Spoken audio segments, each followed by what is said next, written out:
Hi everybody, good afternoon and welcome to this week's webinar on US cosmetic product labelling. Before I dive into the content, I just wanted to introduce myself. So I'm Kamal. I have worked in the regulatory industry for over 7 years now across a couple of different companies, so FMCG, e-commerce retailing and luxury beauty as well. So I'm going to take you through the US requirements on cosmetic products labelling, and there will be some points that touch on the new MoCRA requirements, but on the whole, cosmetic product labelling in the US hasn't really changed that much because of MoCRA, just because there are regulations are already in place that are currently doing that job and they haven't been overridden. So what are these other regulations? So first we have the Food, Drug and Cosmetics Act of 1938. The purpose of this is to protect consumers from unsafe or deceptively labelled or packaged products. Then we also have the Fair Packaging and Labelling Act. This provides consumers with accurate information about the quantity of its contents. And we'll go into that in a little bit more detail, as you'll see that there's quite a lot of information on the quantity of contents when it comes to a cosmetic product. But the Fair Packaging and Labelling Act does apply across other industries too. And then, of course, we have MoCRA, which has some new requirements in there and some additional requirements that you'll have to consider for cosmetic products. So before we dive into what needs to go on the label, where does it need to be, what does the font size need to be, we need to step back and actually consider what the principal display panel is of a cosmetic product. So this is really important because it's the part of the label that the consumer sees or examines when the product is actually on the shelf. It does tend to be the front label, but you can have another side of the packaging, which may also be the PDP. Any other panels on that packaging are called the information panels, and it's only products that are sold in a secondary or outer carton that have a PDP. So if you just have a 30 ml serum, for example, on the shelf on its own, that won't have a PDP. Whereas if it was packaged within a box, that front of that box will probably be the PDP of the product. So as I mentioned, it does tend to be one entire side of the rectangular packaging. Most cosmetic products are in rectangular packaging, but there might be some nuances where this may not be super obvious. And obviously you can reach out to us and we can help identify what that PDP is on your product. Labelling requirements such as the font size, location of the net quantity, they are based on the surface area of that PDP. So that's why the PDP is so important, because it will determine what the font size is for other areas of the label. For small packaging, so think of makeup products, maybe small eyeshadows, anything that's containing less than a quarter ounce or less, sorry, the PDP can be a tearaway tag, it can be affixed to the container, or a display panel of a card that is then affixed to the container. Bottom panels of the secondary or the outer carton are not considered PDP unless it is very small, and that is actually what the consumer would pick up when they purchase the product. So if you're thinking of maybe let's go back to the example of an eyeshadow compact, if that is packaged within a box, obviously it's quite small usually, the bottom panel will probably be considered at least an information panel, if not the PDP. It just depends on the size of the packaging. Okay, so now let's dive into what the requirements are. So your secondary outer container requirements, this tends to be the box or a bag that the cosmetic product is sold in. There are requirements for the PDP. There are also requirements for the information panels. So on the PDP, and let's not forget that the PDP is what the consumer will see on shelf of the product when it is sold to them. It includes very obvious information, so the name of the product, the identity of the product, if there needs to be a warning under 21 CFR, I will go into that in a little bit more detail. And you also need to include the net quantity of content on that PDP. So it's not too much information to include, and it should all fit on quite nicely. On the other panels of the product, you need to include the directions of use, warnings, name and place of business, and we will also touch on US responsible person a little bit later as well, the ingredients list, and any other required information. So there should be plenty of space to include all of this information on your packaging, but really it is dependent on the size of your product. So when I refer to secondary outer, that is the box, the bag, as I mentioned. If I move on to the primary or inner, this is the label that is applied to the bottle, the tube, whatever that primary product is. So the requirements here are specific for products which are packaged in a secondary or outer. So going back to the example of the serum, so a bottle of serum with a label on, that is the primary or inner. If that is within a box, that is the secondary or outer. So on the front panel of the primary, you will need to include the name of the product.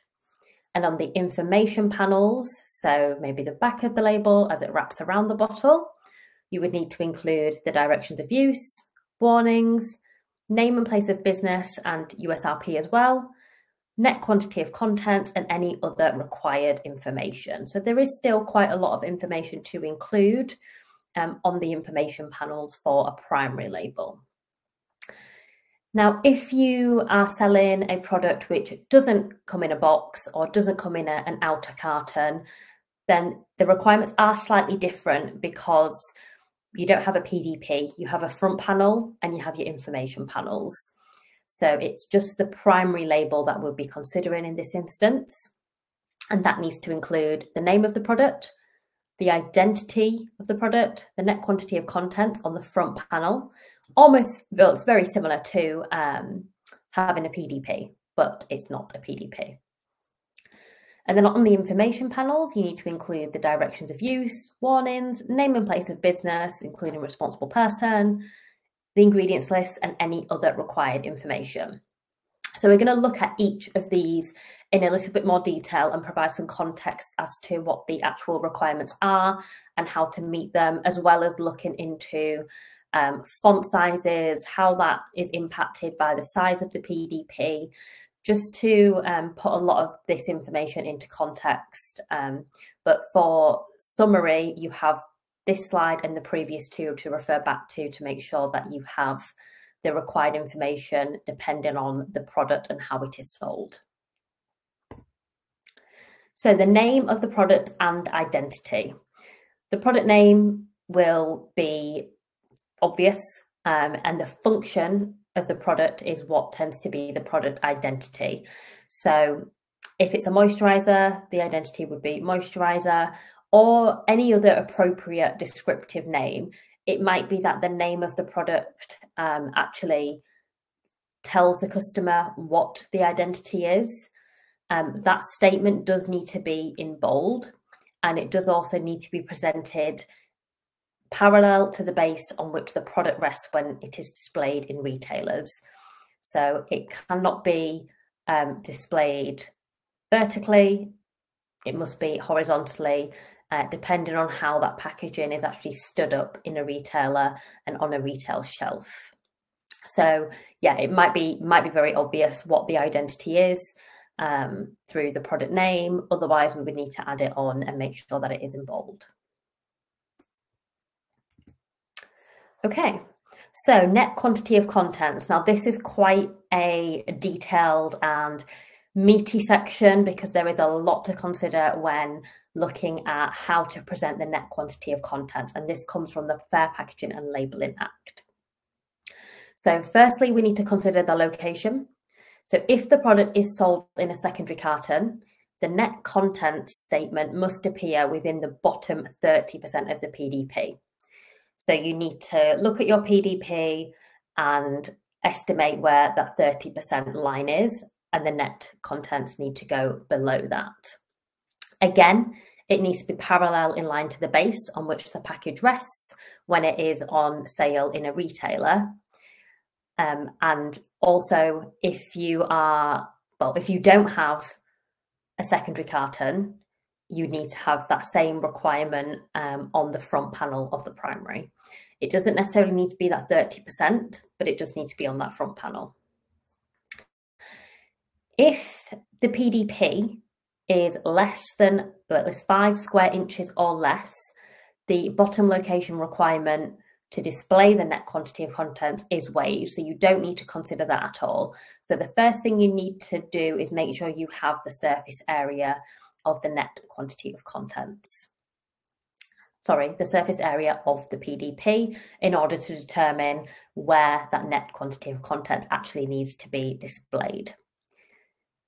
Going back to very small products or products that are packaged within very decorative containers, if they are 1/4 of an ounce or less, the declaration of content is to appear on a tag, a tape, or display card, so taped to that container. Now let's look at conspicuousness. So the font must be easily legible and in distinct contrast to the background. So it needs to be super clear. You shouldn't have a crazy pattern on your box and then the net quantity of contents printed over that where it might be difficult to see. It just needs to be easily legible. And the letter height must be at least that of the lowercase o, and the aspect ratio of height to width must not exceed 3:1. So this is something that you need to be briefing your artwork designer on to make sure that the letter height is as it should be, and it has that correct ratio, and it is at least the lowercase letter o. For prominence, the declaration must be a distinct item. It must be, it must have that equal height to the of the lettering used in the declaration, and twice the width of the letter N. So these are 2 things that you need to consider when you are briefing your artworker. You've got the lowercase letter o, and the aspect ratio of height to width must not exceed 3:1. And it must also be separated from other printed matter by a space equal to, or at least the height of the lettering used in the declaration. So use the declaration being that quantity of contents, and twice the width of the letter N. That is to do with the spacing, to make sure that it is clearly visible to the consumer. There's a couple of other points there that I've already gone through regarding the bottom location requirement for smaller PDPs and then decorative containers too. And on the slide there's also some examples of some statements. So it is very common to have a shared label for US, UK, EU cosmetic products. So therefore you can include both millilitres and fluid ounces as well on the same label. So just a little bit of, well, just providing some context and some examples so that these can be copied. Just make sure that the weight translations are correct, because not all of them are on the slide as it stands. But you do need to ensure that, I think the key thing that I always spot when reviewing labels is that the full stops are not always after the fluid or the ounce. So please ensure that those are added. So I touched on earlier the font size being dependent on the size of the PDP. So this slide indicates how big your font size needs to be in relation to your PDP. So it's there in inches and it's also there in millimeters as well. And it's not very common to have a PDP above 400 square inches. But if you do have larger products, then obviously please use the sizing that is on the screen. I won't read all of them out, but it is there in case you needed to refer back to them. So just making sure that the font size for the net quantity of contents is accurate in relation to the square inches of your PDP. So it is quite a methodical process, figuring out which panel is the PDP, how big is it, where does my net quantity of contents need to be displayed on that PDP, so that bottom 30%, and then looking at the font size, the spacing, the letter height. These are all very important considerations when preparing a cosmetic product to be sold in the US. Moving on to name and place of business and US responsible person. So this is where MoCRA impacts product labelling. So this must be in bold on a contrasting background. Again, you'll see that same requirement over and over again, where you need to make sure that the background is contrasting, the text is legible as well. If you're a cosmetic brand owner, you are usually the distributor, unless you're also manufacturing the product, but it might be that you have a third party that manufactures the product and you sell the product. So for the purposes of the US, you would then be a distributor, unless you're also a manufacturer of the product. So if there is a name and address present, on the label, which is not of the manufacturer, this address must be preceded by the phrases such as manufactured for and distributed by. So going back to the example, if you're a cosmetic brand and you sell products which are made at a third party, for the US, you would need to have distributed by, and then the cosmetic brand's name, address, etc., those details, which I'll go into in a second. The USRP, so this is a new requirement under MoCRA, is the manufacturer, packer, or distributor as indicated on the label. The contact information can be displayed, and I will go through each of those scenarios in a moment, but I just want to touch back on the definition of a US responsible person. So it's the manufacturer, the packer, or distributor. So if you manufacture the product and you sell it under your own brand name, you're the USRP, if that address is also on your packaging. If you are a cosmetic brand whose products are made at a third party and you sell those products and it's your name and address on the packaging, then you are the USRP. There is no requirement within MoCRA to have a US responsible person located within the United States. So you do not need a local US agent to complete this responsibility for you. In terms of contact information, the label needs to have on there the name of the US responsible person. So this could be the business or the brand name. And then it must also be accompanied by either a domestic address or a domestic telephone number or electronic contact information, which can be a website or an email. So you could have the brand name plus the website address, and that would fulfill the requirements under MoCRA. And it would also mean that consumers are able to get in touch with you via the website to ensure that to ensure that they are able to report any adverse or serious adverse events. That is the ultimate purpose of having this information on the label, to ensure that consumers can get in touch with you should there be an adverse event that has taken place.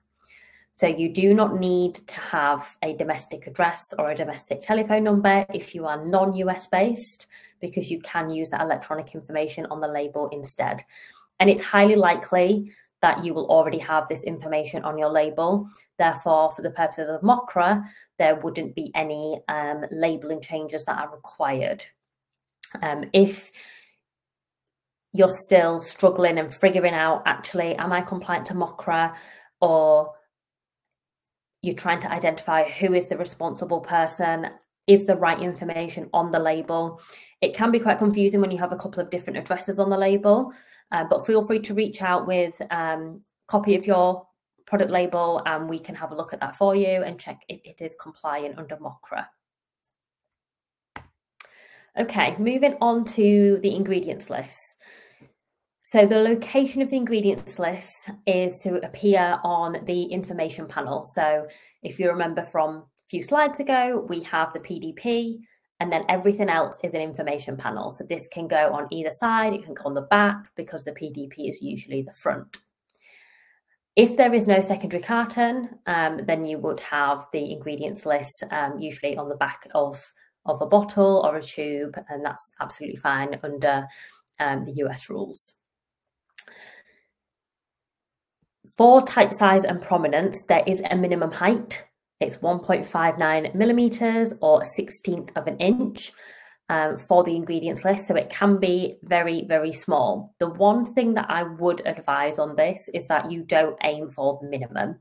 I would ensure that you are aiming for typeface that is legible, and the size is legible as well. And if you obviously have the space to do that, then please ensure that it is legible. You might have print trials, and you can review the legibility based on print trials.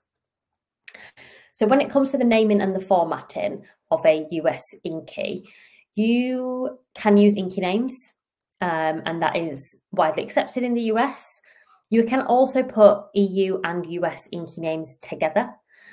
So this is very common for where you have products that are sold in the US, Canada, UK, and EU. It is you can have all of those markets on one label.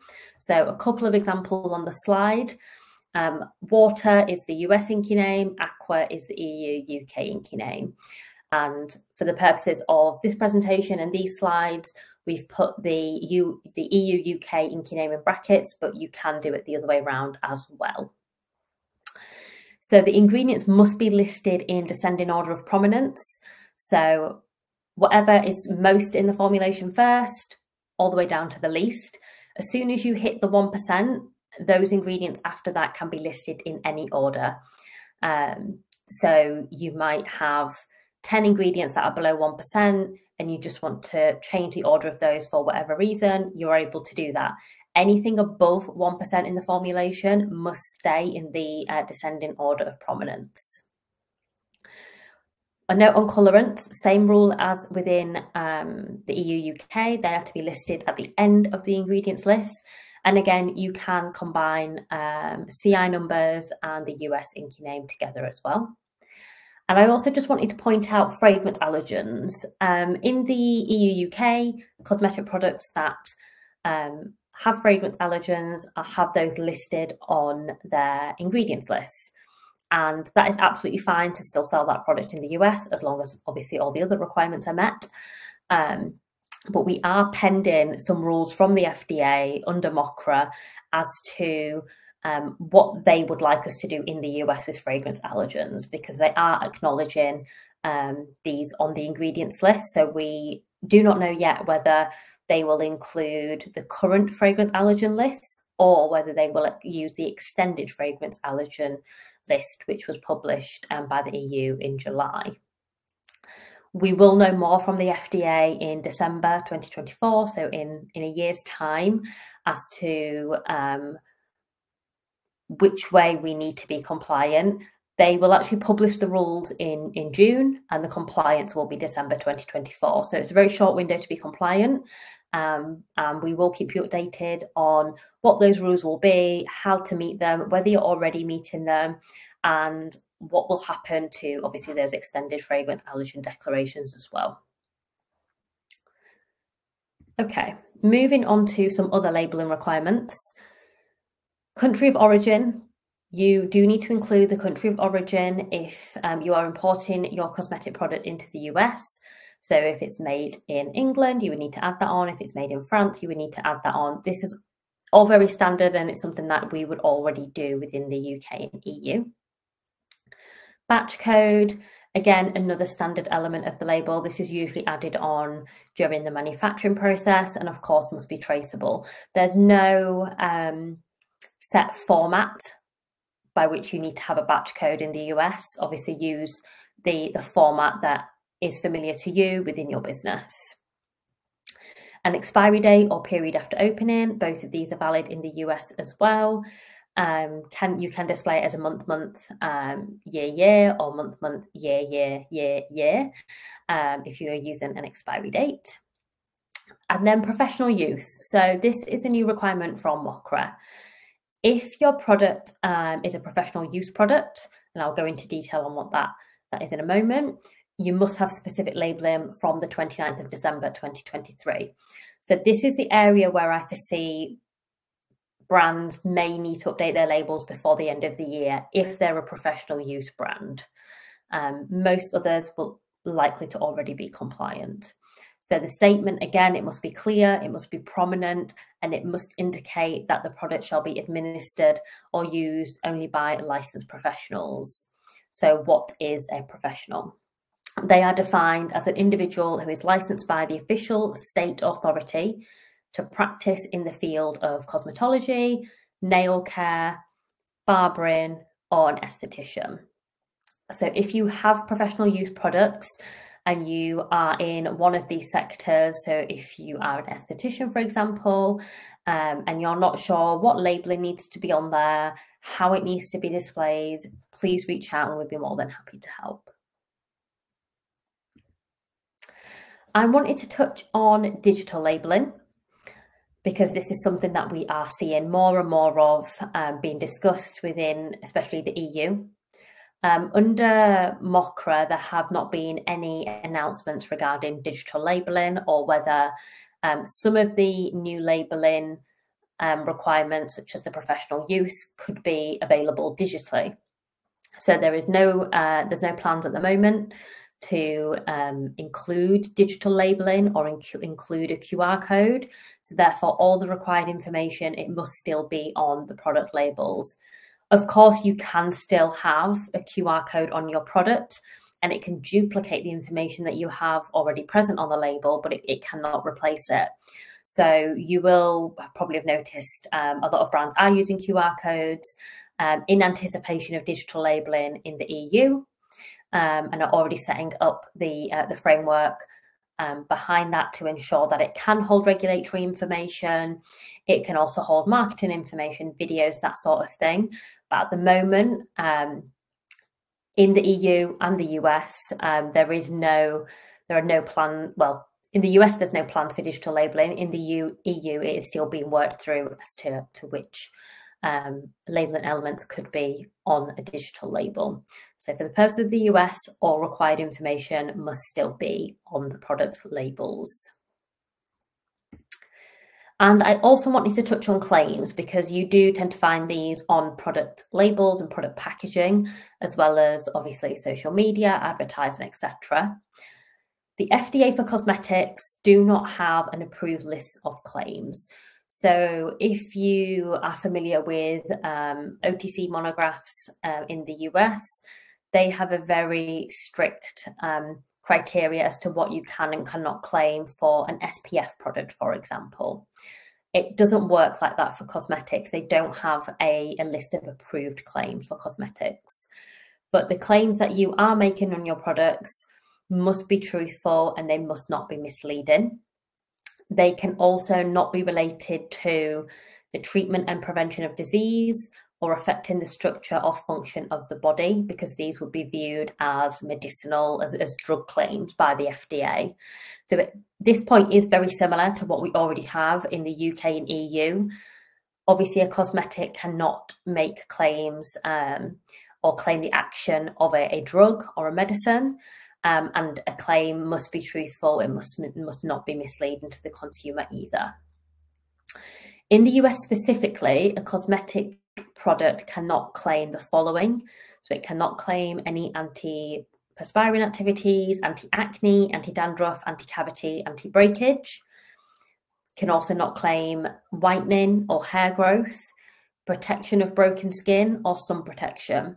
The reason is that these are classified as drug products in the US, and as I mentioned a second ago, they do follow a very different process in terms of what is approved and what you can and cannot say about these products, how the information is displayed on a label, which ingredients you're allowed to use in these products as well.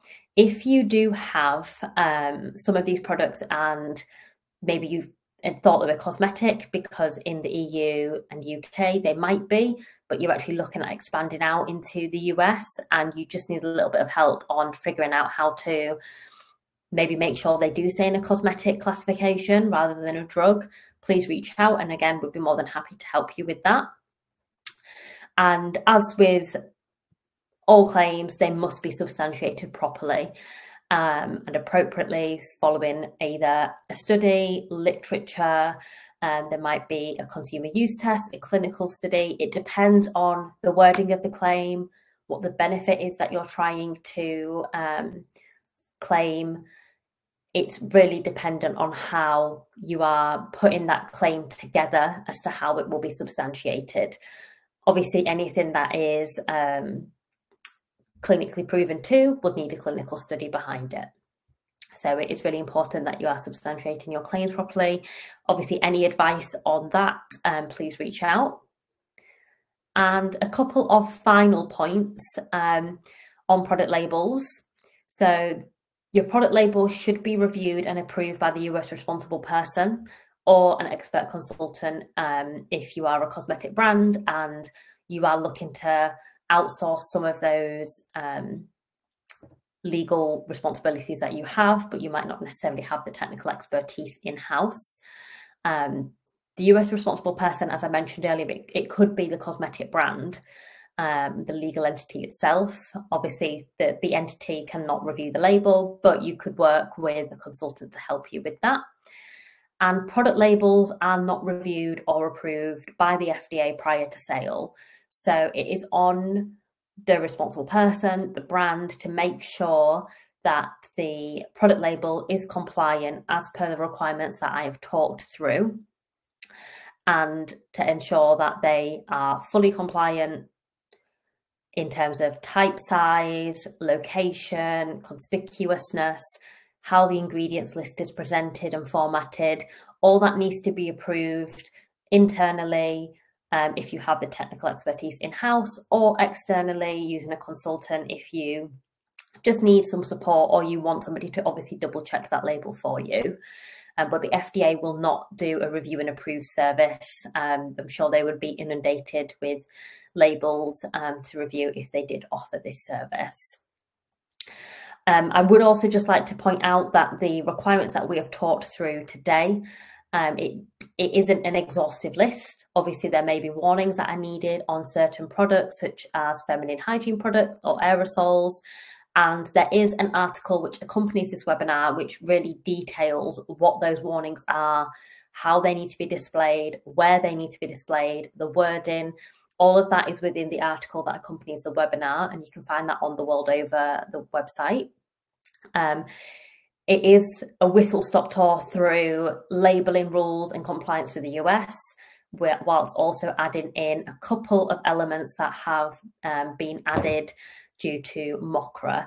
So I hope that you found it helpful, but please reach out if something maybe isn't clear, or you do just need a second set of eyes on a label, or if you are looking to go into the US and you're working on labels now and you maybe want to launch in the US in a year's time, but you want to work on labels now, that's absolutely fine. We can help you with that.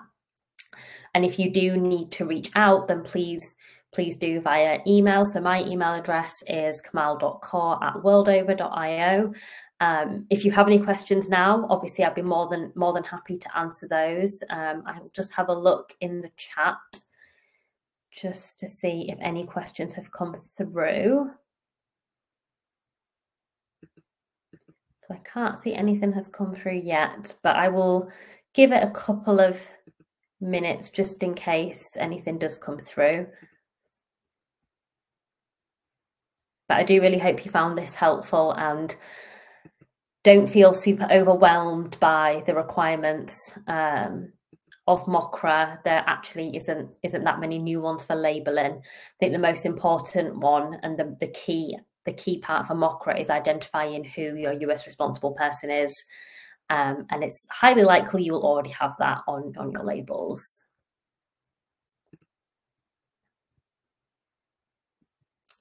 Okay, so I can't see any questions that have come through, but if you do need to get in touch with us, obviously visit the website. You can email me directly. But yeah, I think that is everything for today.